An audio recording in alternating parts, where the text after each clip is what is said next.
Mas o que eu tinha medo na altura, que me bloqueava o início da criação de conteúdo, não é necessariamente o hate, é aqueles comentários de conhecidos do género agora és influencer, pronto, é esse tipo de cenas. E depois é engraçadíssimo porque há uma linha que não sabes bem quando é que passas, que separa o está a resultar do não está a resultar.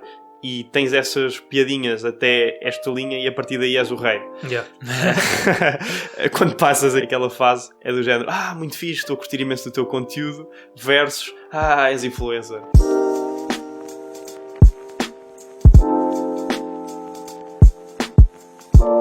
Boa, João, tudo bem? Bem-vindo aqui ao estúdio. Muito obrigado pelo convite.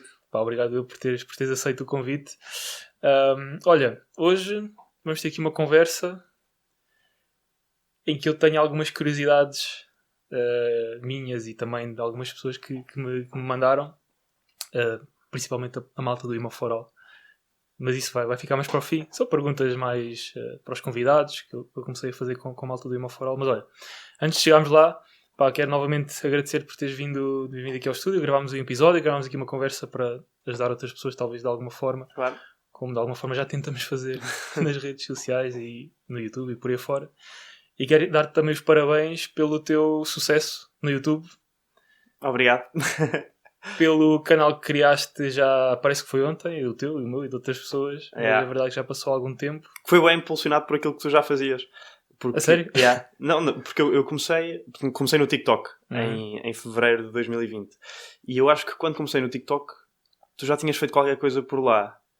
E depois fui vendo mais ou menos o tipo de conteúdo que estavas a criar e depois vi que começaste a criar no YouTube também. E ou seja, foi uma multitude de fatores em que esse também foi algo a ponderar, que é, ok, esta pessoa está a fazer vídeos no YouTube sobre este tema, tem audiência, portanto, why not? Foi meio que, ok, bateram com a cabeça primeiro para eu depois avançar. E é muito esse método que eu sou apologista sempre, eu bato com a cabeça primeiro para as outras pessoas poderem vir atrás de mim. Sim, e em algumas coisas, noutras também. Exatamente. Não pode, senão estamos tramados, andamos a tentar descobrir a pólvora em todo lado. Yeah. Mas é verdade, agora falando do YouTube, eu próprio comecei no YouTube. Aliás, tudo o resto acho que foi impulsionado pelo TikTok. Yeah. Também antes da primeira versão da pandemia. Qual foi a tua primeira rede? Ou seja, o primeiro conteúdo que criaste? Eu comecei a partilhar umas coisas, até umas obras que já andava a fazer no Instagram, principalmente nas stories, uns posts assim experimentais em 2019, assim mais recorrente. Ou seja, eu sempre fui partilhando, tem coisa de 2018, desde quase que começaram a aparecer stories. Mas quando eu comecei a pensar, vou partilhar isto de uma forma diferente, mais recorrente, também tinha uma obra que ia lá quase todos os dias, foi em 2019 no Instagram. Mas não cresceu muito a audiência, basicamente nada. É bem difícil crescer organicamente no Instagram. Era. Exato. Era. Sim, sem os reels. Mas basicamente era que os meus amigos viam, a minha família, tipo 800 pessoas, 1000 pessoas, era fixe, falava com as pessoas e não sei o quê. E lá de vez em quando a story ia parar aquelas stories, tipo os highlights do Barreiro, não é? Na altura. E de vez em quando lá apareciam 1 ou 2 seguidores. Mas por acaso é curioso porque eu tenho malta que manda mensagem que já vem dessa altura. Yeah, que eu ainda nem sequer tinha assim grande presença. Mas pronto, o TikTok foi mesmo aquela ferramenta que eu comecei a ter alcance extra. Meus amigos e família gostavam de ver os tijolos, os azulejos, mas começasse a fazer rentabilidades e não sei o que, o pessoal desligava. O TikTok, como tu deves ter sentido, não é? E como quem está no TikTok, pelo menos com alguma consistência, percebe que começa a chegar a pessoas que não faz parte do nosso círculo. É um motor de discoverability para tudo. Era impossível criar algum tipo de conteúdo, seja em que formato fosse, e fosse parar a tanta gente como no TikTok na altura, e agora ainda há bastante essa possibilidade. Tipo, alguém que não tem audiência absolutamente nenhuma começar a criar conteúdo sobre algo que goste e algo que tenha a partilhar, seja da sua experiência, seja daquilo que está a tentar fazer, e chegar a uma audiência grande ainda é bastante possível. E então agora com todas as outras redes também que estão meio que na luta pela atenção, ou seja, shorts no YouTube, os reels no Instagram, Mas essa altura, imagina, eu fiquei completamente abesbílico quando o primeiro vídeo que eu fiz foi em fevereiro. Estava com um amigo meu na neve e já se começava a ouvir qualquer coisa de um vírus chinês, tipo uma cena qualquer de um morcego na China. A história inicial. E aí os aeroportos por onde eu estava a passar já não tinham muita gente. E então eu fiz um TikTok para o amador com cortes dos aeroportos vazios, com aquele sonzinho com aquele som dos grilos, tipo gri. Isso teve 10 mil visualizações. E para alguém que eu na minha conta de Instagram tinha 200 seguidores em 2020 início. Ou seja, finais de 2019, 2020 tinha 200 seguidores, se calhar. E então, de 200 seguidores para... Eu já fazia vídeos no Instagram que ainda estão lá. Vídeos de 1 minuto a explicar alguma coisa sobre imobiliário. E esses vídeos normalmente chegavam, sei lá, a 500 pessoas... No máximo. 500 pessoas não, 500 visualizações. Podia ser da mesma pessoa. Se promovesse com 50 euros, chegava a 10 mil pessoas. E ter essa experiência e depois produzir um conteúdo de caca para o TikTok e aquilo chegar assim à toa a 10 mil visualizações, eu fiquei do género. Uau! Descobri a pólvora. Foi um bocado isso que senti. Eu comecei a usar o TikTok no verão de 2019. O primeiro post que eu fiz até foi numas férias, não teve visualizações nenhuma, foi tipo numa piscina, numas férias lá no norte. E depois fui brincando com aquilo, e cheguei a fazer... Não, mentira, o primeiro post que eu fiz foi tipo uma piscina nas férias, estava tipo, sentado naquelas cadeiras de piscina. Sim.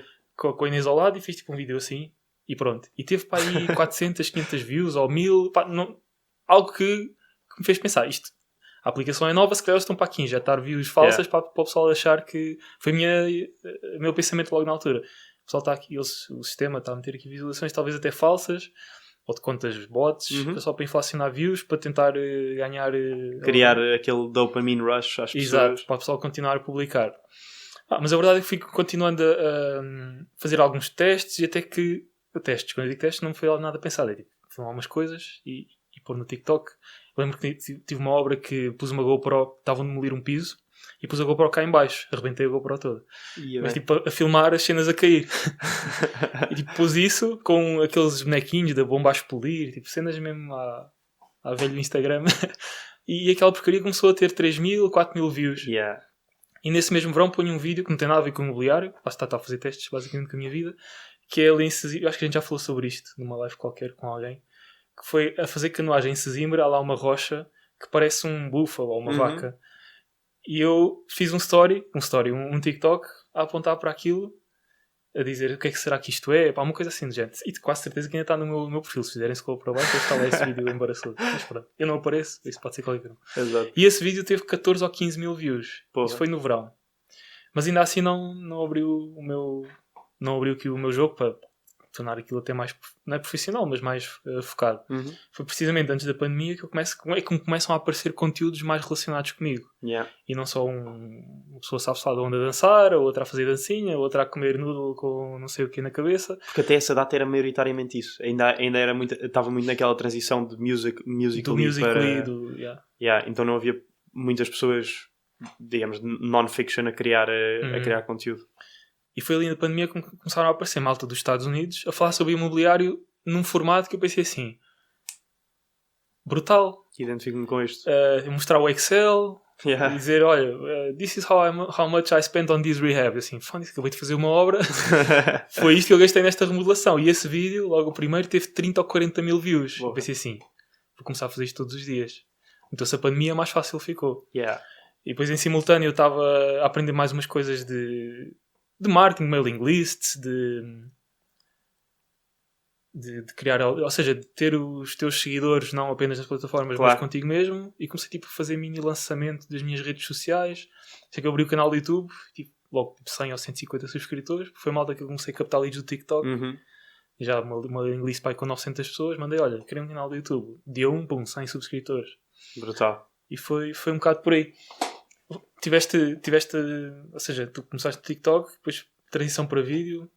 Explicas portanto, aqui o TikTok surgiu, lá está, nesse âmbito, e só surgiu porque estava nessas tais férias com esse meu amigo e o gajo estava sempre agarrado à porcaria do telemóvel e eu não percebia porquê. E estava sempre no TikTok a fazer scroll. Estava ali já completamente retido.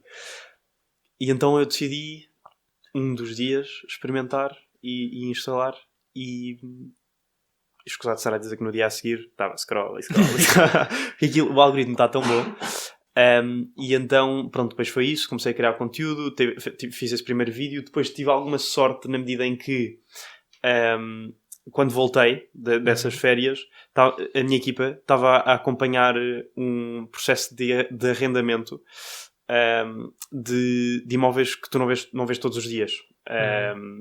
Ou seja, coisas na onda dos 2 milhões, 1 milhão e 800, 1 milhão e meio. A tua equipa, só para dar contexto também, para quem está a assistir, equipa de mediação imobiliária. A equipa Filipe Pereira, na altura onde eu trabalhava na mediação. E então estávamos a fazer essas visitas e depois das visitas eu gravava ali qualquer coisa e o primeiro vídeo que eu fiz desse género, ou seja, estávamos na Avenida da Liberdade numa penthouse que tinha piscina. Provavelmente eu vi esse vídeo. E gravei, pá, imagina, só assim, estás a ver? Só do lado da rotunda do Marquês para o rio. E esse vídeo... com uma música do Frank Sinatra. Do Frank Sinatra? Eu já não me recordo. Podemos ver a seguir. E isso teve 350 mil views. E eu fiquei tipo... Porra! Fiz um segundo. Desta vez num do Chiado. Abri a porta do apartamento. Que se fosse sempre em frente ias ter à varanda. Que tinha uma vista rio fabulosa. Então... sempre em frente, imagina, tudo tremido se tu fores ver agora aqui. Parecia que tinha Parkinson e estava a segurar naquilo. Portanto, entrar, filmar a cozinha, vou para a varanda e vista do rio. 150 mil visualizações. E fiquei tipo, ok, pronto, é isto. Isto funciona. E funciona. Pronto, depois tinha alguma vergonha em começar a gravar os vídeos que eu já fazia no Instagram, na verdade, para o TikTok, porque a discoverability era gigantesca. Então, no Instagram, se calhar eu fazia as coisas numa de... Pronto, ninguém vai ver isto, portanto, está tudo ok. E quem vir isto são pessoas que vieram ter comigo através de imobiliário e não são amigos ou conhecidos que me conhecem do meu percurso pré-imobiliário. No TikTok era diferente, porque se isto chega a tantas pessoas... a probabilidade de, sei lá, ver aqui malta a gozar comigo ou a não gostar daquilo que eu faço é gigantesca, então vou-me reservar. Pronto, até deixar de ter esse pensamento de brokey e começar a fazer coisas com a minha cara. Foi evoluindo. Por causa da pandemia, acabei por não haver muita coisa que eu pudesse fazer no meu trabalho do dia-a-dia na mediação. Isto em aquelas primeiras 2, 3 semanas, primeiro mês, se calhar. E fiz um vídeo todos os dias. E acabei por manter essa consistência durante 6 meses. E eu acho que foi exatamente isso que fez com que houve um crescimento, com que houvesse um crescimento grande. E depois, com esse crescimento, comecei a perceber, ok, isto é giro, mas as pessoas que estão aqui, que veem o meu conteúdo e que depois me seguem, não significa necessariamente que acabem por ver o meu conteúdo todo, porque o algoritmo é tão bem feito que mesmo que tu sigas alguém ou não sigas, vai-te aparecer aquilo que tu gostas. Então eu posso fazer vídeos e não estarem a aparecer à audiência que me decidiu seguir. E então isto levou-me ao pensamento de não faz muito sentido eu estar a criar conteúdo para uma rede que depois... não vou conseguir fazer nada com isto na medida em que não tenho uma audiência leal, portanto a probabilidade de conseguir converter para outras coisas que queira fazer é absolutamente nula. Não consigo desenvolver uma relação porque os vídeos, os que têm uma boa performance na altura eram ali entre os 15 e os 30 segundos, que não dá para absolutamente nada. E depois havia malta nos comentários que gostava que eu expandisse sobre determinados temas que em 30 segundos era simplesmente impossível. E é aí que surgiu o YouTube em março de 2021. Portanto, um ano e um mês a seguir. Pronto, e depois comecei aí com consistência a publicar mais ou menos um vídeo por semana até à data. Foi um bocado por aí. Até daqui em diante. Exato, até daqui em diante. Então, e esse é um problema que as pessoas têm e que se auto-bloqueiam ou limitam, que é, pá, vou publicar coisas na internet e ou os amigos veem, a gente tem vergonha, ou levamos hate. Tu levavas ou levas muito hate em TikToks, em Instagrams, em YouTube ou algo assim do género? Pá, não. Honestamente nunca levei muito hate, porque o estilo de conteúdo que nós produzimos é bastante... Imagina, tu para criticares precisas perceber mais. Porque é simplesmente... É factual. Ou seja, ou há alguma linha que tu por acaso te deixaste escapar e, portanto, alguém que perceba mais vai dizer, não, olha... E não é hate, às vezes é só construtivo, depende da forma como abordam. Mas, olha, de facto, isto é verdade, mas... Falta aqui um pequeno pormenor que torna isto, se calhar, menos correto. Sim, são críticas construtivas. São críticas, exatamente. A nível de hate, é um bocado complicado. Tipo, o que é que vais dizer? Não gosto da tua cara. Pronto, ok, está-se bem. Pois, se calhar se fosse ter conteúdo mais entretenimento, não é? Com alguns fatores, vida pessoal, as pessoas não fazes nada, ou estás sempre não sei o quê, ou tens o carro não sei o quê, ou assim. Eu também sinto. Sofro, não é sofrer, não é? Mas não sofro, digamos assim, do mesmo, que é também, até acho estranho, mesmo, por exemplo, lançamentos online, em que chego até pessoas que estão a assistir pela primeira vez às coisas que eu faço a frio, não é? E é espectável, e vejo outros nichos, o marketing digital, a malta de finanças pessoais, o pessoal de ações, tem muito mais essa particularidade, essas críticas do que... Mas atenção, no TikTok eu não era bem o hate infantil, mas não, as obras mal. Tipo, se eu começasse um vídeo de obra, isso é uma grande porcaria, isso, nem acredito que isto está a ser feito assim, tipo cenas desse género. Às vezes aparece também um ou outro que é do género, com dinheiro dos pais, também eu, ou... num país em que toda a gente ganha o salário mínimo, achas que estás a criar conteúdo para alguém? Pronto, tens sempre esse tipo de coisa, mas é muito pouco representativo, diria. Mas o que eu tinha medo na altura, que me bloqueava o início da criação de conteúdo, era não é necessariamente o hate, é aqueles comentários de conhecidos do género, agora és influencer, pronto, é esse tipo de cenas. E depois é engraçadíssimo porque há uma linha que não sabes bem quando é que passas, que é o que separa o está a resultar do não está a resultar. E tens essas piadinhas até esta linha e a partir daí és o rei. Quando passas aquela fase, é do género, muito fixe, estou a curtir imenso do teu conteúdo, versus, és influencer. Se calhar, depois depende também de... Tu és mais novo que eu. Talvez também tenha alguma... Não sei, estou aqui a assumir. Tem alguma influência. Eu sinceramente nunca recebi, mas era aquele receio meio inconsciente de... O que é que as pessoas vão dizer por eu estar a fazer este tipo de conteúdo? Não sei. Pronto, e foi um bocado perder esse medo irracional que existem em muitas outras vertentes da vida, tipo pessoas que simplesmente não dão o primeiro passo porque têm medo de alguma coisa que à partida nem sequer se justifica. Portanto, foi isso. Tiveste que fazer esse exercício. Por acaso é interessante que eu comecei a partilhar. Para mim foi muito mais fácil partilhar no TikTok e depois no YouTube, porque eu sabia que as pessoas que eu estava a encaminhar para o YouTube vinham do TikTok. Tanto vídeos diretos como pôr só o corte no TikTok e depois quisessem o vídeo completo no YouTube ou diretamente à mailing list, malta, que eu criava aqueles... Cheguei a ter um e-book que era um freebie no TikTok para angariar essas leads já numa perspectiva, pá, depois no futuro talvez eu precise disso. Claro. Ou seja, eu sabia que naqueles ecossistemas eu estava a falar para as pessoas que queriam ouvir aquilo que eu estava a dizer. E o último em que eu, curiosamente, comecei a até partilhar um conteúdo mais diferente, mais educativo nesse sentido, e a partir de 2020, porque como eu disse há pouco, comecei a partilhar no Instagram em 2019, só que era mais a foto da obra, não era tanto Sim. a falar e dizer, olha, esta obra vai ser assim, eu vou fazer assado, vou fazer este dinheiro. Era mais tipo, olha, isto está tudo arrebentado. Está assim passado arrebentado, umas vai semanas ficar fixe. Já está fixe, agora está fixe e o pessoal curtiu.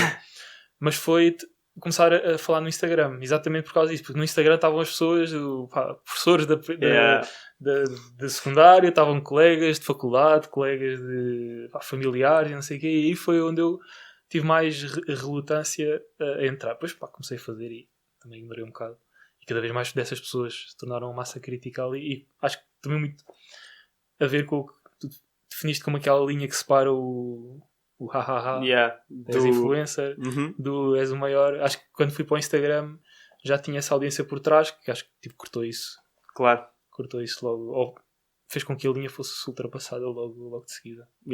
Mas o que é que te levou ao investimento imobiliário, por curiosidade? Ou seja, porque eu quando te conheci, que foi com o TikTok, já estavas, tipo, ou seja, pá, em 2020, lá está, Sim. já estavas full imobiliário, mas qual é que foi o percurso para trás?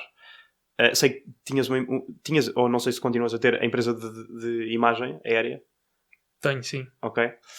Mas não sei o que é que levou a tudo isso, ou seja, como é que foi o teu...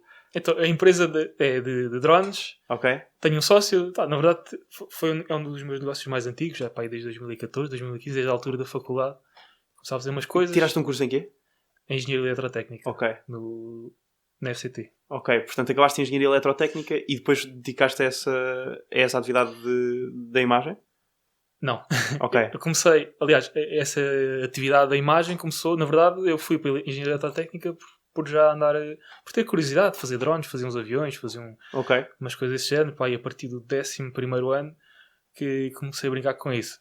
Depois na faculdade conheci malta mais alinhada com estes interesses mais técnicos e começo, nem sequer abrimos empresa nem nada com um amigo meu, que é meu sócio hoje, a fazer uns drones, fazer uns serviços, umas filmagens, umas coisas assim, aquilo tudo a tremer ainda na altura, estamos a falar de 2015, 2014, 2015, e começámos a fazer estes side jobs, digamos assim, durante a faculdade, e depois quando começámos, nunca nos dedicámos a 100% a full time, digamos assim, a esta atividade, mas sempre vamos tendo trabalhos, ainda hoje temos, serviços de filmagem, de 360, inspeções. Hoje já subcontratamos, já conhecemos as pessoas, subcontratamos para fazer isso.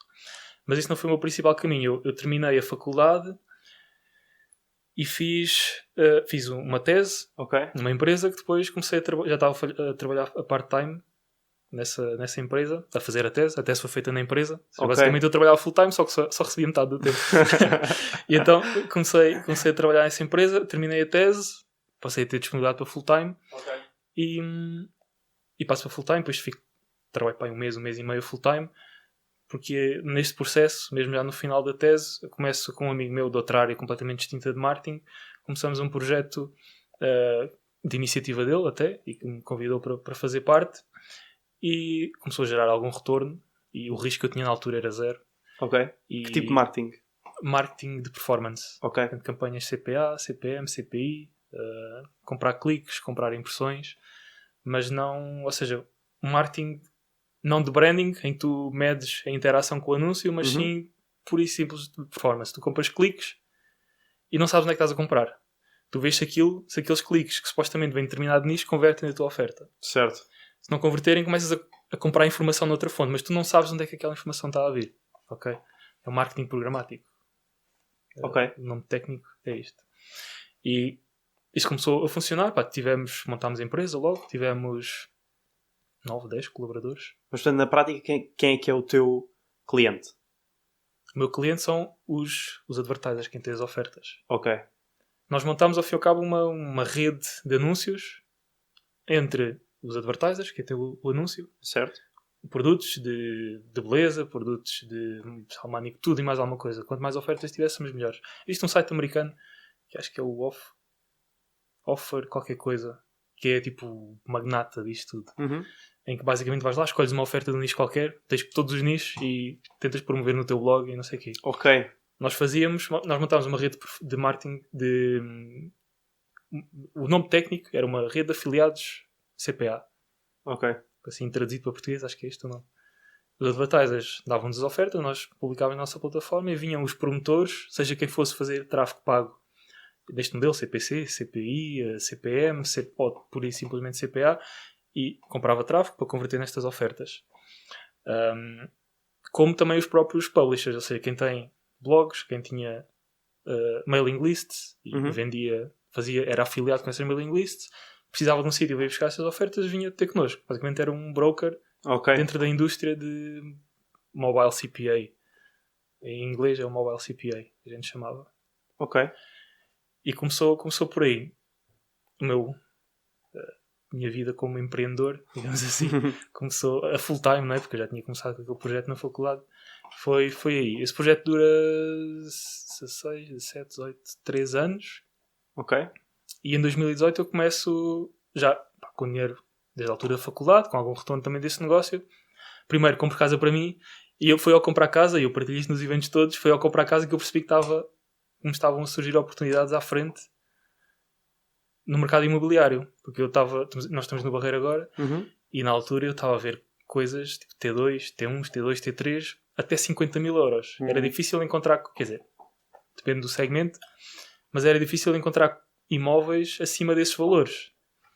E eu sou nascido e criado aqui, como estávamos a falar há pouco, familiar, já tinham comprado, vendido casas nos anos 2000, 2005, e aquilo não fazia sentido para mim. Como é que as casas estão neste momento a um T3 por 50 mil euros ou 45 mil euros, se o meu tio, ou a minha tia, ou a minha mãe, ou os meus pais compraram ou venderam uma casa que até era maior ou mais pequena ou semelhante, há 15 anos atrás, por 90 mil. Ou ainda em contos, 18 mil contos, 19 mil contos, que dá, acho que é 90 mil euros, 100 mil euros, assim. Alguma coisa me está a escapar. Percebendo isto, percebo que, primeiro, e também existia financiamento a 100%. Em 2018. Eu nessa altura ainda andava de fraldas.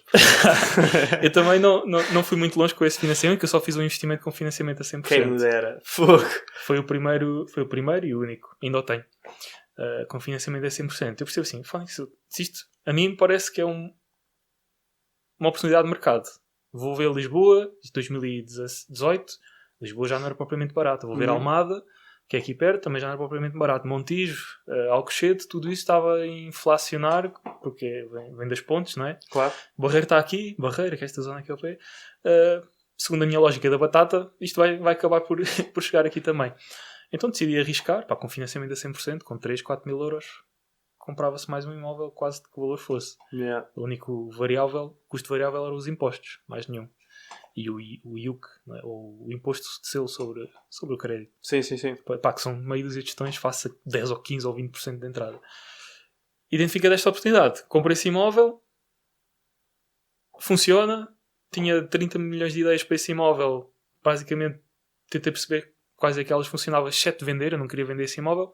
Começa a arrendar por quartos, começa a ter procura do Porto, do Algarve, pessoal de Lisboa, assim, isto é uma loucura, tipo, montes de quantidade de pessoas interessadas a querer arrendar o imóvel e pronto, isto funciona, está comprovado e vou continuar a investir, continuo a meter essas fichas no mercado imobiliário, já sem o financiamento a 100%, e começo até a comprar coisas mais ousadas. O meu investimento logo a seguir a esse foi um multifração já, com 2 frações, 2 moradias. Uma delas que precisava de uma remodelação parcial, total num piso, eram 2 pisos. Também aqui no Barreiro? Também aqui no Barreiro. No Barreiro Velho, numa zona que hoje está pior, não está no seu auge de todo, mas quando eu comprei ainda era pior, ou seja, em termos de frequência da zona, o aspecto da zona também ainda está muito degradado. Vamos comprando casa 17 mil euros. Para mim o risco também era muito baixo. Eu comprei esses imóveis numa perspectiva de a 20, 30, 40 anos. A probabilidade disto ter um upside gigante é muito elevada. Então eu compro alguma coisa que precisa de obras. Uma moradia precisava de remodelação total num dos pisos e uma casa ao lado com o telhado a cair. Já. Assumi este risco e continuou a funcionar, e a partir daí até comecei... risco bem assumido, com o telhado a cair, sendo o telhado das coisas mais, Exato. mais caras. Mas a cena é que eu tinha outra fração, que eu sabia, já precisava alguma coisa de obras, já tinha feito obras na minha casa, com 6, 7, 8, 9, 10 mil euros conseguia pôr aquilo funcional para arrendar ao valor da altura, que era 400, 500 euros. O valor de mercado hoje ainda é mais elevado. 400, 500 euros. Eu pensei assim, ok, mesmo que eu não consiga fazer nada daqui e que até tenha preciso... Na altura nem sabia que podia ser preciso um projeto. Mas mesmo que eu nem arrende isto nunca na vida, só esta outra fração vai fazer, pelo menos pagar as contas, claro. Dá aqui algum retorno interessante. Depois a partir daí até me comecei mais a focar nesse tipo de imóveis, até porque começaram a ser os únicos disponíveis aqui na zona por um preço ainda com o selo de oportunidade. Yeah. Esses imóveis mais antigos precisavam de mais de obra e começo só a comprar esse tipo de coisas para arrendamento. De onde é que surgiu o conhecimento técnico que te deu à vontade para fazer esse tipo de mergulhos de cabeça? Ou seja, tipo, o primeiro, ok, financiamento 100%, valor, imagina, seja o que seja, fosse 50 mil euros, ainda é bué de dinheiro, ou seja, pelo menos na minha ótica, eu olho para um financiamento, imagino o meu próprio com, sei lá, 18 anos, a olhar para 50 mil euros de dívida e penso, porra, preciso de alguma coisa para me garantir que aquilo que eu estou a fazer faz sentido. De onde é que surgiu esse conhecimento inicial? Acho que foi só empírico. Ou seja, primeiro, nunca nenhuma obra minha ou de familiares meus tinha corrido mal. Por isso é que eu não tive assim um bocado de medo, nem aquele receio de meterem coisas mais complexas. Mas, portanto, familiares já tinham comprado casa envolvido mais ou menos no processo? Ou seja, a perceber mais ou menos como é que acontecia as coisas? Os timings? Que entidades é que tinhas? Que parceiros é que tinhas não, de ter? Era mais... Ou seja, nem era para investimento. Foram sempre casas próprias. Ok. Percebi como é que a obra se decorria, não é? A parte da canalização, porque eu visitava muito, até que mesmo no seio familiar chegámos a fazer algumas coisas numas obras maiores que já dá 20 e tal anos atrás.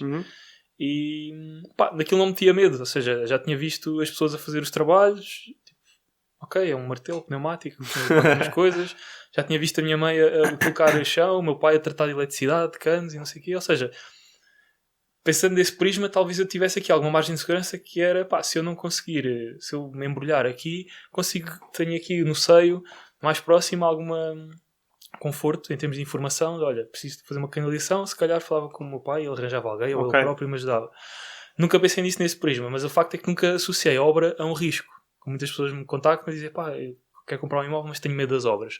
Eu nunca pensei nas obras nunca sequer fiz muito dwelling na parte das obras, de se corre bem, se corre mal, tipo, é simplesmente faz parte do processo e tem uma margem de flutuação, uma margem de erro gigante. Mas sempre assumi isso. E na parte da compra, o teu único o thought process por trás foi à partida, as pontes estão a trazer para cá a procura, portanto a Almada e Alcochete já estão aqui a valorizar, portanto se eu olhar para isto num longo prazo, Barreira eventualmente há de catch up.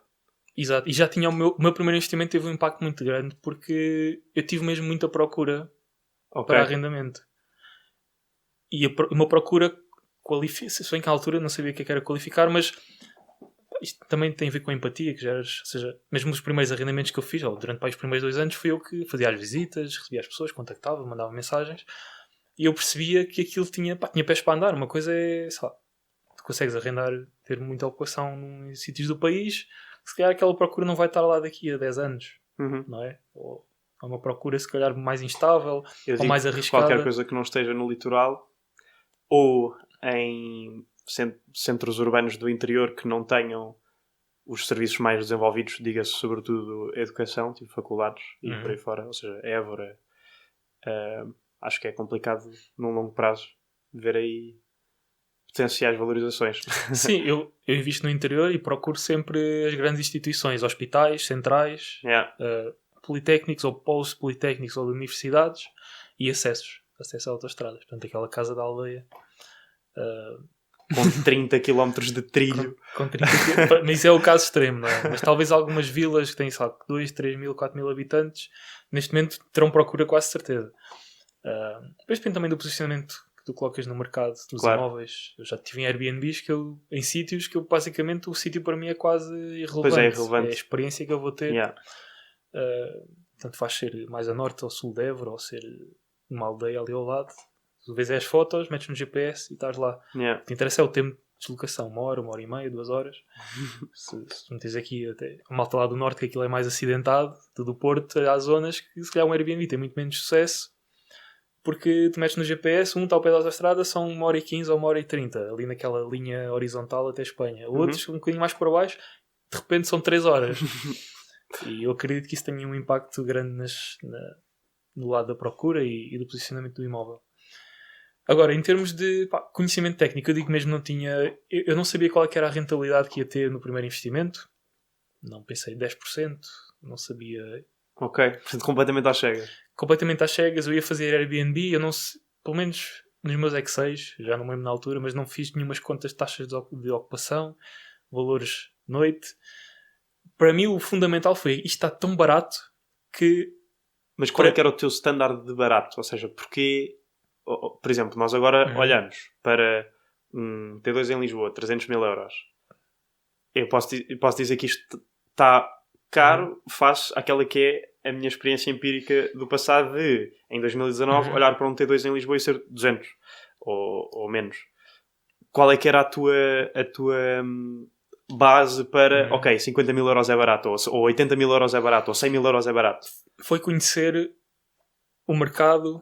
Aquele exemplo, aquele facto, na verdade, que eu dei há pouco, valores de mercado de há 10, 15 anos atrás. E esses valores serem 40%, 50%, em alguns casos 100% acima daquilo que os preços eram agora. Certo. Então olhavas para Lisboa e vias... Eu comecei a pesquisar casas, não tanto na ótica de investimento, mas até para ver na altura da faculdade. Quando eu comprar casa, mais ou menos quanto é que isto vai custar. E vias em Lisboa, tu ainda procuravas em Lisboa, ainda vias coisas perto do centro...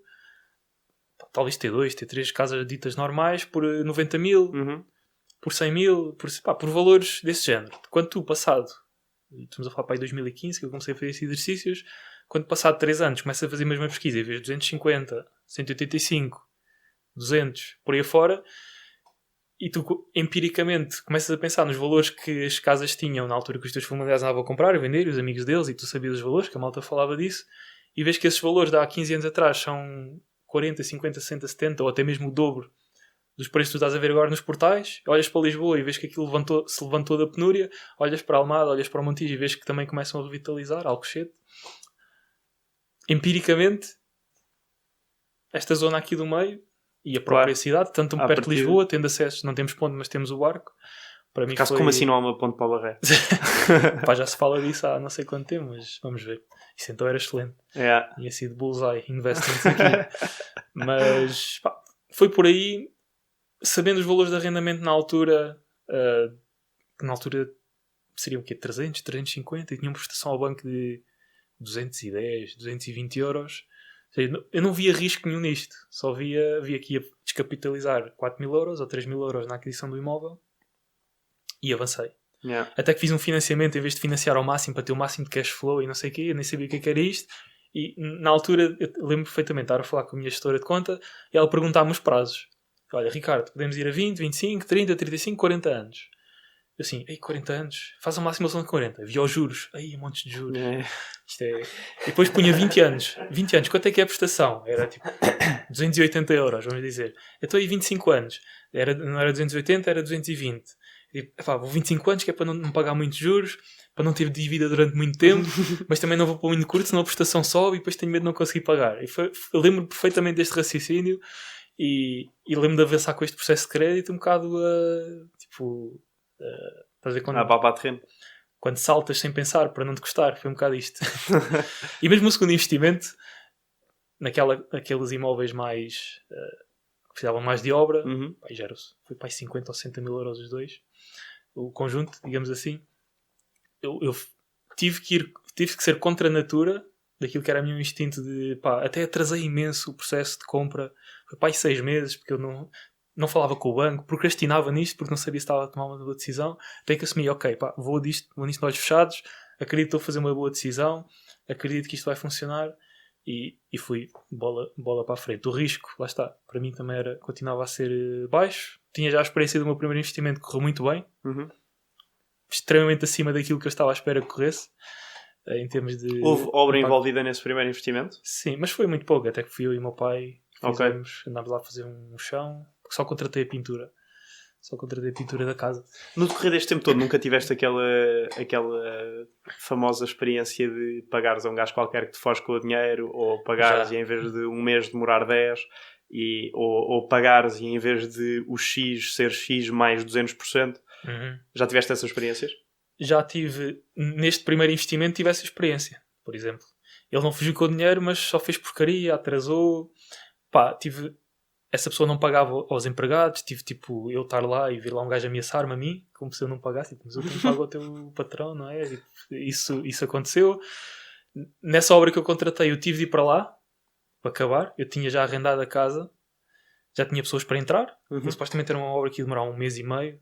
Comecei logo a fazer visitas, mesmo com a casa toda desfeita, e olhei lá as pessoas e para mim isto não custou. Olha, a sala vai ficar assim, a cozinha vai ficar assada, aquilo tudo arrebentado, tudo em cimento, pó por todo lado. E por acaso houve pessoas que disseram: ok, então a gente tem interesse, vamos sair desta casa.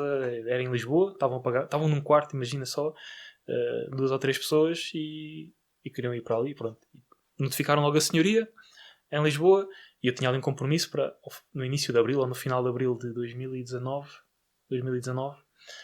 ter a casa pronta para as pessoas entrarem. E a verdade é que nessa data isso não se verificava. Pois. Então fui eu para lá, fui lixar portas, fui arranjar maçanetas, montar coisas, até que as pessoas entraram e depois tive de gerir esse conflito, que as pessoas já não tinham casa do outro lado e entraram nessa casa ainda em obra, ou seja, começaram só a usar o piso de cima e isso fez com que eu tivesse que baixar a renda, dar renda tipo, o primeiro mês ou mês e meio não cobrar e depois imputar isso ao gajo que não pagava aos colaboradores dele. Bem. Estás a ver? Mas tudo se resolveu, ou seja, eu deduzi esse valor no orçamento, a obra lá se acabou de uma forma diferente do que aquilo estava à espera. Eu já tinha empresa na altura, tinha as minhas responsabilidades, mas tirar 2, 3 dias para ir lá despachar serviço, com a ajuda do meu pai, inclusive, para ver se aquilo andava. Não me fugiu com o dinheiro, mas teve aqui um impacto nesse aspecto. Depois a partir daí eu nunca mais trabalhei com essa pessoa e a pessoa que comecei a trabalhar de seguida pedia-me pagamentos à semana. Ok. E eu aí é que percebi, isto é excelente. Eu só vou trabalhar com as pessoas assim. A verdade é que desde então, tirando adjudicações mais pequenas, até 2, 3, 4, 5 mil euros. Pagar à semana. Aí já posso pagar 40%. Se for um eletricista, não lhe vou pagar à semana, porque ele vai lá uma semana e despacha tudo. Claro. Mas pedreiros, serventes, pedreiros, malta que trabalhe no longo prazo numa obra. Ok, portanto trabalhas diretamente com o profissional da especialidade e não com o empreiteiro que... Ou seja, fazes tudo. Maioritariamente, sim. Também trabalho com empreiteiros, ou seja, tenho uma relação muito direta com pessoas que pagam a semana, ou pagam ao mês, ou são contratadas, começaram a trabalhar a semana, acabaram contratadas, e também empresas de empreitada. Se eu tiver 2 obras a decorrer ao mesmo tempo, não vou ser eu a contratar mais pessoas para despachar as obras, depois não sei se daqui a 4 meses tenho o mesmo ritmo, e também nesta fase não tenho muita paciência para começar a fazer obras para outros. Claro. Com os meus recursos. E aí trabalho com outros empreiteiros. Mas então atualmente tens uma equipa fixa de especialistas, diga-se. Sim, especialistas, técnicos especialistas. Sim. Ok, que fixe. Uma equipa pequena, 2 pessoas. Sim. Muito maleável. Ok. Ou seja, são 2 pessoas mais fixas para aquilo que utilizo basicamente desde 2019 até hoje. E depois a equipa vai crescendo e crescendo à medida das necessidades. Ok. E para alguém que tenha este tipo de receios, quais é que seriam as tuas melhores dicas para além dessa de funcionar à semana, se for possível? É o mínimo de capital à entrada. Ok. Mínimo de capital. Se não conhecer a pessoa, e mesmo empreiteiros com que eu trabalho, que não é à semana de todo, é à percentagem, dou-lhes 20%, 30%, depois adiante mais X, não sei o quê. Começámos a trabalhar nesses trâmites, ou seja, dar muito pouco capital à cabeça, e já conheci essas pessoas com algum grau de confiança, até por referência mútua, ou seja, quem referenciou esse empreiteiro a mim, já me referenciou também a mim esse empreiteiro. Estás a ver? A pessoa já veio com alguma relação de confiança, mas agora quanto é que você precisa agora? Eu transfiro, já confio naquela pessoa, a pessoa nem me pede, eu se calhar transfiro 30%, pensei, a obra são 2 meses, ele projetou-me 2 meses, já vamos a meio, pá, vou mandar mais 20 ou 30%. Mando-lhe uma mensagem, olha, já transferi mais X. Mais nessa relação de confiança. Mas para quem está a começar e está a zeros, e como eu comecei no início, por exemplo, aquele dissabor que eu acabei de explicar, a pessoa que eu tive que ir para a obra e não sei o quê, e a obra atrasou, e tive que fazer obra com pessoas já a arrendar a casa. Isso foi num processo em que eu não conhecia muita gente e postei naqueles sites tipo o Zask, o Fixando, comecei a receber propostas, fiz visitas com N empreiteiros e acabei por ir com aquele, mas saiu o tiro ao lado. Uau. E por acaso nesse paguei logo 30% ou 40% de uma obra pequena também, reduz o risco. Mas eu podia ter desaparecido. Tipo, não sei como é que isso não aconteceu. Claro. Nesta experiência que tive com essa empresa de remodelações. Por isso, ou seja, primeiro, não devem dar logo muita percentagem para o outro lado, especialmente se forem obras grandes. Se tiverem a oportunidade de até adjudicar uma pequena obra antes para testar as águas, vão ao palpando terreno, aprendendo também, mesmo que aquele empreiteiro seja o pior de todos e que fuja com o vosso dinheiro. Vocês vão aprender ali alguma coisa com isso. Por isso... Claro. E ter uma referência à partida de um amigo ou de um familiar. E a referência... por exemplo, quem já me prejudicou mais em termos de desaparecer com o dinheiro foi alguém que veio com referência. A sério? Exatamente. Uau. Foi uma obra pequena, lá está. Avancei logo com 50%, uma pintura na fachada. E desapareceu. Estive lá 2 dias. Que é feito? Fez para aí 15% do trabalho. e pronto. E até hoje... E já não existe essa pessoa? Existe sim. Okay. Mas estamos a falar de uma adjudicação de 2.500 euros, uma coisa assim do género. E a pessoa fez para aí 300 euros de trabalho. Ou seja, na verdade... E depois não é preciso trabalhar ou aconteceu alguma coisa? Não, o que eu percebi foi que a pessoa é daqueles que aceita obras em todo lado e chega a uma altura, não sei dar respostas todas e ignora-te completamente. Uau. Se calhar se eu tivesse esperado 1 ano, essa pessoa teria terminado aquilo que começou. Só que eu tinha que terminar uma fachada antes do inverno, eu tinha 2, 3 semanas para terminar aquilo. Eu decidi nem sequer aplicar mais esforço, nem fazer recorrer a advogados, nem nada do género para isso. Deste como perdido. Exato. Ou vou atrás destes 900 euros, ou 800 ou 900 euros e perco aqui, tenho que ir à polícia, tenho que ir ao advogado, tenho que mandar cartas, tenho que ligar, depois o gajo começa-me a chatear a mim. Ou ignoro completamente e foco noutras coisas, porque eram 900 euros, talvez se fossem 90 mil não fosse assim, não é? Mas o meu percurso e o que me tem permitido errar ou ter, não é errar, mas ter estes problemas e safar-me com eles, é serem sempre riscos muito reduzidos, calculados e cujo impacto máximo podem ter. Não me afetaria assim tanto. Claro. Mesmo os imóveis iniciais. Se eu tivesse que vender os imóveis que comprei por 50 mil por 35 ou 40 mil, estou a perder ali 10, 15 mil euros.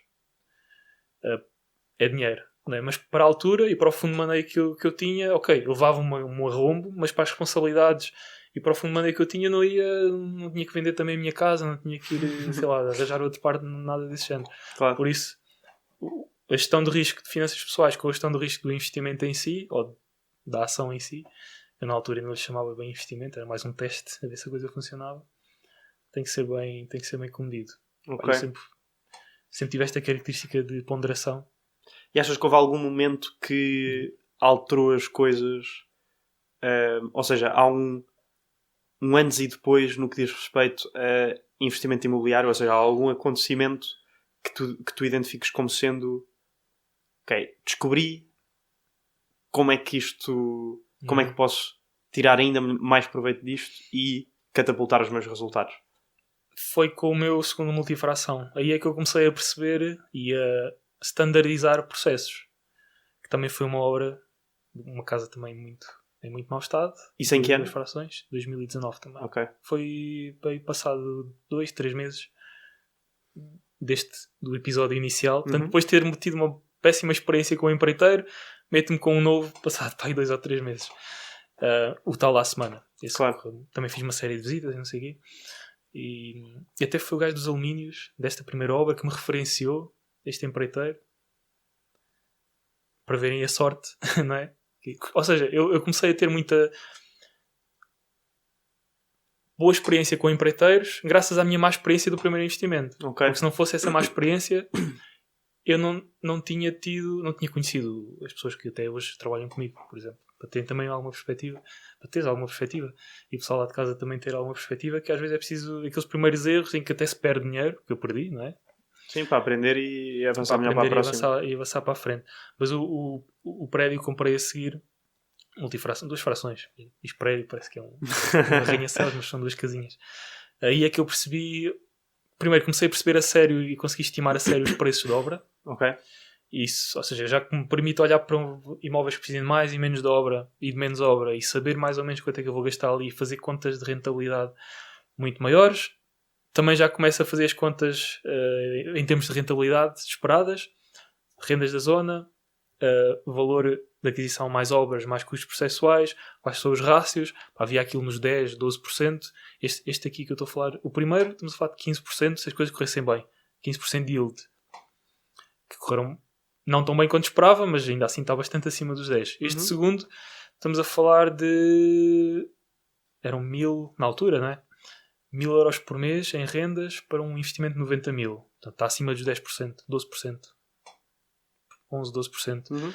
Números excelentes, pá. Aí começo a perceber, ok, se eu gastar isto no imóvel, gastar nisto em obras, se a minha renda esperada é esta, os básicos, não é? De cálculo de rentabilidade, vou ter esta rentabilidade que é excelente. Yields de 10%, yields de 12%. Okay. Isso dá-me mais segurança para... E foi exatamente no ano logo assim, 2020, que eu começo a investir até fora de casa. Que eu já sei, eu vou visitar os imóveis, já sei quanto é que vou ali gastar de obra se usar a minha estrutura. O facto de eu compro imóveis longe de casa e mando para lá a minha estrutura, que eu já sei os custos, quanto é que me custa, quais é que são os custos materiais. Dá muito mais certezas a avançar para longe de casa. Por isso para mim foi o meu ponto de viragem como investidor imobiliário, sem dúvida. Okay. Esse segundo multifração, digamos assim. Muito bem. E tu? Tu compraste o teu primeiro imóvel também há relativamente pouco tempo. Compraste e vendeste? O primeiro foi em 2021. Comprei a 29 de agosto. 29 de agosto. Ou foi 29 ou foi 31, que eu lembro-me que fiz a escritura e depois apanhei o voo para o Dubai. Espetáculo. Foi engraçado. Foi um leilão. Um leilão, T3 nas Mercês, 100 metros quadrados de 100 metros quadrados de área bruta privativa, terceiro andar sem elevador, mesmo ao lado da estação das Mercês. Comprei-o por, ou melhor, ganhei a licitação por 108 mil euros e 10 cêntimos acima do gajo que licitou, que estava na concorrência comigo, porque aquilo foi um processo relativamente engraçado. Fomos dos 88 para os 108 com... Isto era uma negociação particular, não é leilões. Portanto, por isso é que dá para fazer este tipo de incrementos de 10 cêntimos. Porque normalmente tens as negociações particulares e os leilões online, só para contextualizar, sim, os leilões online têm regras mais específicas. As negociações particulares são feitas quando os leilões online não funcionaram e, portanto, vimos para este regime mais flexível. Exato. E então estes 10 cêntimos de incrementos foi 88 mil e eu 88 mil e 10 cêntimos e o gajo 89 mil e eu 89 mil e 10 cêntimos e no meu estudo eu tinha que 108 mil euros era o máximo que eu ia e então 108 mil euros e 10 cêntimos e por acaso o gajo não licitou os 109 mil. Portanto ganhei, acho que o derrotei ou a derrotei por cansaço. E eram só dois na concorrência? Ou pelo menos na reta final? Imagina, eu não sei porque não há forma de saber, mas eu imagino que alguém que vá aumentando literalmente 1000 euros aquilo que tu, ou 999 euros e 90 cêntimos nas leilões privadas é que dá para ver, mas mesmo no leilões aparecem os IDs, mas não são iguais, ou seja, o ID não identifica a pessoa, identifica a proposta. Ok. Então podes ter várias pessoas, não sei. Portanto, eu imagino que tenha sido uma pessoa só pela psicologia da coisa, mas se calhar até foram mais. Mas 108 mil euros e 10 cêntimos. Isto na prática significou para mim uma entrada entrada, já a contar com impostos, portanto ia meter imposto de selo sobre a compra, imposto sobre o mútuo, e de 12.500 euros. Usaste crédito à habitação Própria permanente, 90%. Porque eu queria ir lá morar. Era essa a tua ideia, mesmo inicial? Não, mas... Quer dizer, se alguém das finanças estiver a ouvir, sim. Portanto, era essa a minha ideia. Mas depois vendeste, por isso não há stress. Exato. Nós podemos comprar uma HPP e vender passado 6 meses ou 3 meses, não há stress. Sim. Desde que a tua intenção seja efetivamente a de viver lá à partida. Mas pronto. Sim, mas podes querer viver, mas as coisas correrem circunstâncias mal... da vida. Acho que todos já fizemos isso. Portanto, 90%, ou seja, os tais 12.500. Tinha uma prestação, fiz uma taxa fixa, porque isto é uma cena que na altura eu recebia salário mínimo de empresa, portanto, ou seja, pagava-me o mínimo possível. E então, mediante esses rendimentos, o banco não me aprovaria uma taxa variável. Porque eles têm que fazer o teste. Têm de fazer o stress testing e eu, à partida, não cumpriria com esse stress testing, então tivemos de fixar a taxa. Uma taxa para a qual eu olho hoje e fico, porra, eu lembro-me, era 1,7%, 1,7% uma taxa fixa. Portanto, 91.700 euros de... Acho que eu quero esse o número. 91.700 euros de financiamento com uma prestação de 300 euros no total, já com seguros. Que era completamente absurdo. Não fiz absolutamente nada à casa. Dei-lhe um refresh de marketing, essencialmente. Posicionei-a para o público certo. E não vendia... pintaste, não limpaste, nada? Opa, fui lá com uma vassoura, tirei o pó. Pronto. Avisar uma limpeza a fundo já foi não, simplesmente promovia melhor, tirei umas melhores fotografias, porque obviamente nos sites de leilões aquilo é tipo, a fotografia está a apontar para o canto. Sim. Não percebo. Posicionamento marcado. Completamente. E então, pronto, foram estes 12.500 euros, a prestação dos 300 euros. Aguentei aquilo durante acho que 4 ou 5 meses e vendia por 135.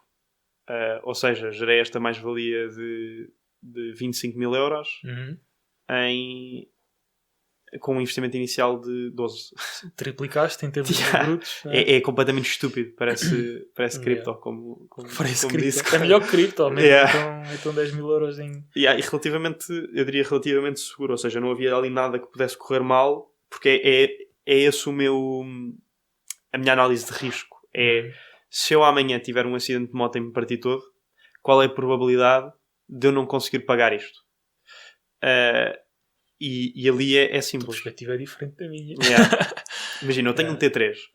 Tenho um T3. Fosse Vila Pouca da Guiar. Sim. Era possível eu alguma vez arrendar o quarto por menos de 100 euros, que era o necessário para eu perder dinheiro. Era eu não conseguir pagar 300 euros ao banco. E então, sendo feita essa análise, pronto, nada ali pode correr mal. Pois.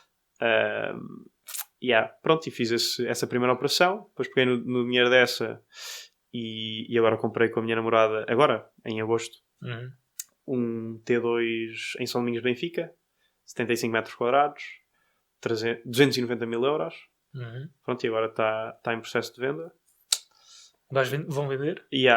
Temos estado a viver lá, porque entretanto eu vivia em casa da minha mãe. E a casa da minha mãe agora está em obras. Portanto, pronto, também deu jeito deu jeito de ter um sítio para viver, entretanto. Pronto, e dá mais jeito também por causa das visitas. Pronto, portanto tem sido isso. Ou seja, investiste para casa própria para revender agora, para revenda, mas já estavas a estimar habitar na casa? Ou depois o facto da casa... Há ali muitas particularidades. Portanto, aquilo está ali ao lado da Católica, portanto é relativamente fácil eu, no início de todos os semestres, ter formas de escoar aquilo para arrendamento com uma yield muito interessante. tens a vertente de se me apetecer ir para lá viver, posso ir para lá viver, como é o caso que Yeah. está a acontecer agora. Aquilo está em venda, ou seja, o meu objetivo com aquilo É vender enquanto lá estás. exatamente, é gerar uma mais-valia. E não tens pressa, porque está lá. Pressa nenhuma. É a melhor leverage de um vendedor é essa, Yeah. não é? Não tenho pressa ter nenhuma, estou pressa lá a para viver. Quando não estiver lá a viver, tenho 1001 formas de rentabilizar aquilo. E não tenho pressa para fazer um próximo investimento. Portanto, e mesmo que quisesse fazer um próximo investimento, agora tinha formas de não necessitar de liquidar este. Portanto, é isso. É ter a leverage toda do teu lado. E agora vamos reencaminhar a conversa por outro ponto que eu acho que é importante para nós falarmos aqui, que tem a ver com, e eu errei por aí, em termos de investimento, seja imobiliário, seja outra coisa qualquer, e sendo nós ainda já com alguma diferença, mas ainda jovens, que é começar a forrar e investir em, mesmo em imobiliário. Tu investes em imobiliário, tens yields 10%, já é muito bom, na verdade. 10% já é muito bom. 10% ao ano em que se tu metes lá mesmo 100 mil euros, dão-te 10 mil euros por ano, se fores reduzir todas as despesas, não sei o que, aquilo lá, uma média de 50 euros por mês ou 100 euros por mês. Pronto. Se olhares para as ações, serão aqueles 7,5%, 10% históricos. E eu recebo estas mensagens de malta, todas as idades, na verdade, que é: tenho 10 mil euros, tenho 15 mil euros, em que é que eu invisto? O que é que eu faço? Como é que eu meto isto a rentabilizar e não sei o quê? E a verdade é que eu com 10 mil, com um montante deste género na altura, na conta comecei a pensar em investir para longo prazo. Eu não tinha assim tanto dinheiro, ok, tinha o meu negócio, aquilo gerava um capital interessante, mas não tinha 300 mil euros na conta. Não estava assim, agora eu quero estacionar isto, porque não sei o que é de fazer o dinheiro. Não era bem esse o cenário. Os meus custos de vida eram muito baixos, sem dúvida, que me permitiram continuar a acumular, mas não eram um rio de dinheiro. E a verdade é que eu olho para trás e penso assim: se calhar eu devia ter pegado nesse poder de capital que eu tinha e de alavancagem e ter feito as coisas de uma forma um bocadinho diferente, em vez de começar logo a pôr em arrendamentos, em obras de 6, 8 meses, um ano, e se calhar utilizar este esforço de uma forma mais produtiva a curto prazo para, em 2, 3 anos, ou aquilo que fosse mais fácil investir, porque a forma mais fácil de investir é quando nós temos necessidade de o fazer porque temos dinheiro a mais na conta. Claro. Mas essa é a minha visão. E conta-me a tua perspectiva e o que é que também planeias. A minha perspectiva é que se os teus rendimentos não tendem para infinito e não tens capital a tender para o infinito, ou seja, as duas vertentes da balança que são as necessárias para investir em imobiliário, taxa de esforço e capital, as tuas operações devem ser sempre baseadas, se obviamente tiveres essa ambição e se tiveres a disponibilidade e a vontade de te dedicares ativamente a esta atividade que é o investimento imobiliário, uma compra e revenda, ou seja, com o objetivo de gerar liquidez, é sempre o caminho a tomar. Ou seja, faz sentido comprar e pôr para arrendar, comprar e pôr para arrendar quando o meu rendimento está em constante aumento e quando eu consigo sempre atrair capital, seja meu, seja de outros. Não sendo esse o caso, compro para gerar uma mais-valia, para com esta mais-valia ter uma forma de me pagar mais e ter mais dinheiro de entrada, para comprar novamente e gerar uma mais-valia, para com essa, pronto, é um loop, e depois começar a comprar mais-valias, não é? Sim, exatamente. A totalidade. Ou não necessariamente, podes estar sempre no mesmo price point, mas em vez de fazeres uma, fazes duas. Pois, sim, exato. Portanto, essa é a minha perspectiva, é de que mas tens de perceber que nunca, ou seja, o dinheiro não cresce só porque nós queremos que ele cresça. Ou seja, se nós esperamos outsized returns, temos de ter um outsized input. E óbvio que é muito mais fácil eu comprar uma casa, pôr lá uns gajos quaisquer a viver, se nem quiser lidar com essa parte, delego essa atividade a uma agência que me faz a exploração daquilo. Obviamente vai tirar retornos, portanto logo aqui estamos a perceber que se eu quero retornos superiores, tenho de pôr as mãos na massa. Pronto, uma compra e revenda vai sempre envolver muito mais atividade minha e input meu. E risco. Se bem que no imobiliário o risco é muito relativo. Mas Mas tens... Sim. É relativo, exato. Comparativamente com outro tipo de ativos... É relativo, ou seja, consegues colateralizar de várias formas que num investimento numa ação em particular não consegues. Não consegues ter... Tu não consegues dizer, se esta ação não valorizar nos próximos 6 meses, como é a minha intenção com este apartamento, posso fazer isto e isto.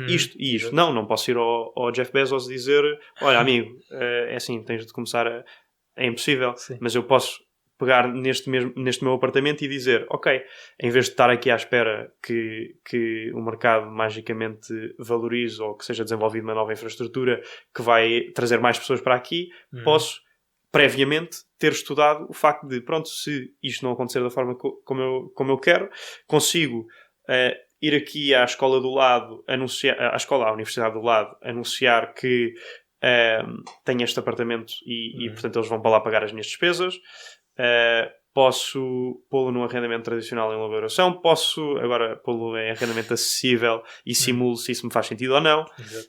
Ou seja, num investimento meu em imobiliário, se for bem feito, eu tenho várias rotas por onde tomar.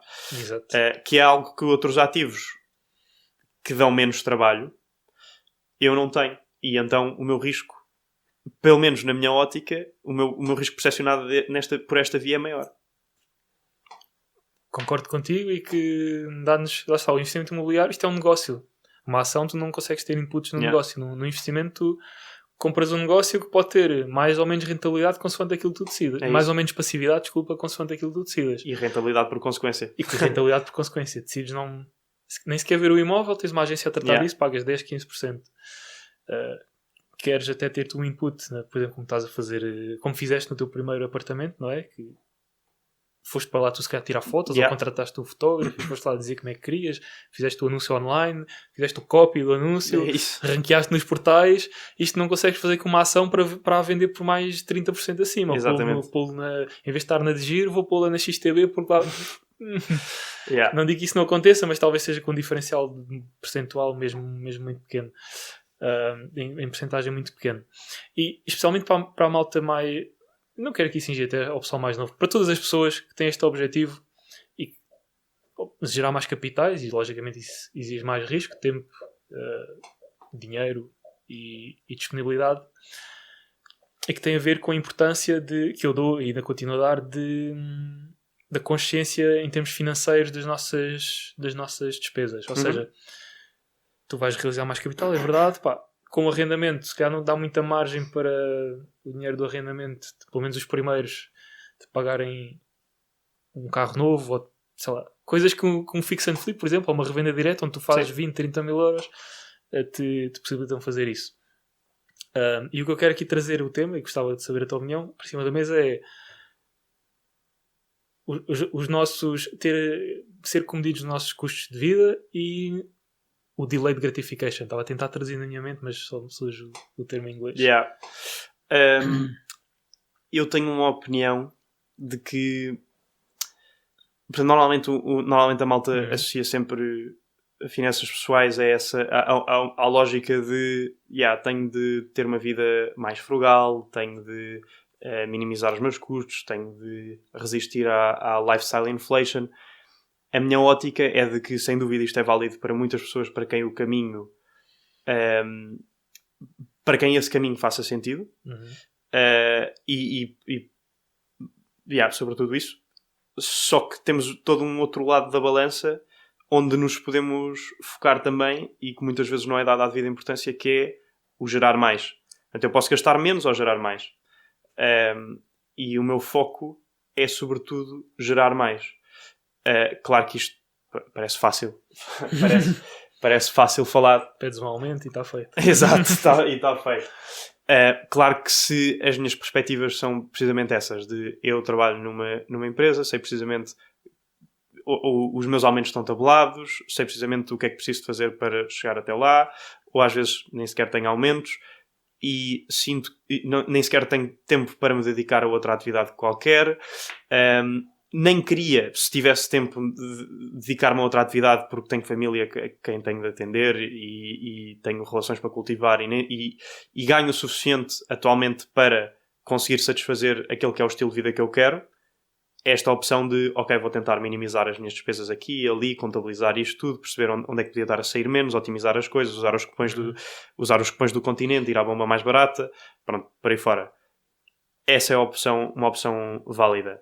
Depois temos a outra opção de eu não estou contente com aquela que é a minha situação atual. Eu sinto que podia estar a fazer mais, tenho tempo, não sei por onde começar. Quero ganhar mais, quero ter forma de gerar mais rendimentos, tenho a vontade, e eu acho que é esta pessoa dizer, olha, gasta menos, é um bocado tipo, ok, mas gasto menos do que se eu nem sequer tenho coisas para gastar. E então aí a minha dica é clara, é tornar-me insubstituível. E este tornar-me insubstituível é todo um caminho que começa no aprender uma skill, ou melhor, obviamente que há muitas pessoas que estão a trabalhar, têm pouco tempo, e então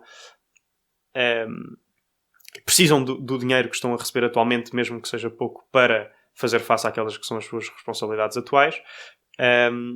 E há muitas pessoas que dizem, devo focar-me neste caminho, ou melhor, devo continuar aqui, ou atiro-me de cabeça para uma nova fonte de rendimento que seja melhor. E tem esta dicotomia na cabeça de eu ou faço uma ou faço outra. 8 ou 80. E não é necessário. Eu posso simplesmente estar a fazer exatamente a mesma coisa e agora, nas horas em que estou a ir para casa, de autocarro, tenho ali 40 minutos por dia, se for preciso, para aprender uma nova skill, ou vou para a Academia de Marketing Digital de Paulo Faustino, ou vou para o Skillshare, ou vou para a Udemy, aprender 1001 skills, seja marketing, seja vendas, há tanta coisa que posso explorar, que ao aprender e ao dedicar mais tempo a isso do que 90% das outras pessoas, vou saber mais do que 90% das outras pessoas e consigo aplicar esse skill set às pessoas que não têm tempo para o fazer. Tornando, e a um certo ponto, com tanta prática, tornando-me insubstituível e, portanto, conseguindo cobrar aquilo que me apetecer. E é aí que todo o paradigma muda e é aí que eu consigo ir buscar mais dinheiro. Pelo menos tem sido essa a minha rota. E que tem funcionado. Isso vê-se na prática em várias especialidades, não é? As pessoas, quanto mais especialista tu fores e quanto melhor tu às vezes nem tem a ver com o ser o melhor a fazer aquilo, aquele assunto, aquela skill em termos técnicos, mas sim todo o embrulho à volta, ou seja, a forma como tu comunicas, a clareza como tu comunicas. Eu, por exemplo, já trabalhei como freelancer online, como programador para uma empresa estrangeira e eu comecei a fazer um projeto que eu não sabia mexer naquela base de dados. Tinha umas luzes, mas tipo, as luzes que eu tinha foi o primeiro tutorial, talvez, que se apanha por aí, que demora 5 minutos a fazer. E não era de todo o mais skilled. A verdade é que isso foi um projeto que demorou para mim pouco tempo. O projeto ainda existe, mas demorou para mim pouco tempo. Fiquei lá, trabalhei pouco tempo nesse projeto. E aquilo que aconteceu foi, depois quando eu disse, olha, já acabou, mas parti para outra, a pessoa disse, gosto da forma como expões os problemas, como, imagina, aquilo tinha aqueles sistemas de gestão de tarefas, a forma como eu coloco a tarefa, a forma como tu ter a noção de onde colocar informação, em que time colocar informação. Ou seja, estas soft skills, digamos assim, não tem... Ou seja, para um gajo que tinha aprendido a mexer naquela tipo de base de dados, já com uma aplicação bastante complexa e com 2-3 semanas de experiência, aquilo que na verdade que se salientou para aquela empresa, para aquele CTO, foi o aspecto completamente desconexo da parte técnica. Não é? Por isso, quando tu consegues juntar as duas, claro, convém que faças o teu trabalho, porque podes ser o gajo mais porreiro, mas depois não sabes o que estás a dizer, vai tudo por água abaixo. Mas aceitas e descobres como fazer depois. É uma das coisas que eu sou bastante apologista, é que há um gráfico muito interessante, sobretudo para descobrir qual é que é esta primeira coisa que eu vou começar a fazer, que é the more you fuck around, the more you find out. Tem que ser uma coisa comedida. Isto é difícil explicar, não é? Porque aceitares fazer uma coisa que não tens, nunca programaste na vida, aceitar isto, é uma coisa. Sim, com riscos calculados. Mas podes reconhecer que és muito bom nestas coisas técnicas, que programar para ti nem vai ser um desafio por aí além. Tem que haver lá está. É aquilo que acho que se trabalha ao longo do tempo, também começas a perceber nas pessoas que estão onde tu queres chegar, para além de o gajo estudou marketing 10 anos. Não, mas quais são os valores deles, quais são os princípios, qual é que é a disciplina, a ética de trabalho que segue, como é que ele interage com a equipa, como é que interage com os clientes. E pá, hoje com a internet, não é? Yeah. Tu consegues ter realidades e absorver realidades de uma forma estúpida em termos de tens acesso à informação toda. Yeah. E vários tipos de realidades e vários tipos de prismas e pá, tens gajos a produzir conteúdo para a internet que são CEOs de uma empresa e que literalmente tem um gajo atrás deles com uma câmara o dia inteiro em que tu precisas saber, olha, eu quero ser CEO de uma empresa de 200 milhões ou o equivalente em Portugal. O que é que um gajo nos Estados Unidos ou no Brasil está a fazer pá, e absorves, vês só ver por observação. Pronto, e mais do que observar, pôr em prática. Ver por observação, não, aprender por observação e colocar em prática. Lá está isto. Só observar. Mas mesmo só observares, mesmo que não tenhas uma iniciativa prática no curto prazo, eu acho que te afeta sempre. Sem dúvida. Eu hoje sinto que tenho ações e princípios e éticas de trabalho, de coisas que se calhar eu comecei a programar o meu cérebro para um podcast de há 5, 6 anos atrás. Na altura não era propriamente prioridade, sei lá, montar uma equipa específica de qualquer coisa. E hoje, olha, por acaso, hoje até me dá jeito de saber fazer isso. Mas sim. Olha, João, alguma dica também neste sentido? Tanto a ver com frugalidade, com gestão de finanças pessoais, com medição de risco, queiras aqui estender àquilo que já partilhaste. Consumir o meu conteúdo. Ver os meus vídeos. É verdade. Porque acho que, pronto, da forma mais concisa, factualmente correta e bem produzida, há lá bastante informação sobre tudo e mais alguma coisa. A maior parte coisas com as quais eu tive de lidar ao longo do caminho e que me ajudaram. Portanto, é a tal cena, é ir batendo com a cabeça. Nós não precisamos estar sempre ser os primeiros a bater com a cabeça na parede. Podemos ir atrás da pessoa que vai fazendo e tem sido esse o meu papel e aquilo que gosto bastante de fazer. Obrigado. E eu dou-te os parabéns porque tu és aquele gajo que conseguiu tornar sexy falar sobre ações, sobre retornos, sobre... É um ongoing struggle. Sobre política, sobre... sei lá. E dou-te mesmo os parabéns porque isto tem um impacto... Sente-se o impacto a nível cultural, não ainda na escala que provavelmente tu e eu ambicionamos, e tu especialmente, sendo o owner do canal em específico, mas sente-se na prática coisas que eu...